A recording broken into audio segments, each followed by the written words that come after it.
எல்லாருக்கும் வணக்கங்க. இன்றைக்கி நம்ம சேனலுக்கு ஒரு 2022 ஆம்பல் பேலர் தாங்க சேல்ஸ் இருக்குது. ரொம்பவே லெஸ் யூசேஜுங்க. கரண்ட் உங்களுக்கு பேலர் உங்களுக்கு ஃபீல்டில் ஓடிட்டுருக்குங்க. ஓட்டி பார்த்து வாங்கிக்கலாங்க. மாடலு 2022 மாடலுங்க. பேலர் இருக்கக்கூடிய இடம் பார்த்தீங்கன்னா திருவாரூர் மாவட்டம் மன்னார்குடியில் இருக்குங்க.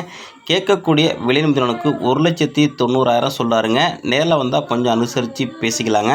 மேலும் நம்ம சேனலை தொடர்ந்து நீங்கள் இதே போல் வீடியோ பார்க்கணும் அப்படின்னா நம்ம சேனலை மறக்காமல் சப்ஸ்கிரைப் பண்ணுங்கள். மற்றும் இந்த வீடியோ பிடிச்சா லைக் பண்ணுங்கள். மற்றும் உங்கள் ஃப்ரெண்ட்ஸ் அண்ட் ஃபேமிலிக்கு ஷேர் பண்ணிவிடுங்க. நன்றி, வணக்கங்க. வாங்க நெக்ஸ்ட் வீடியோவில் சந்திப்போம்.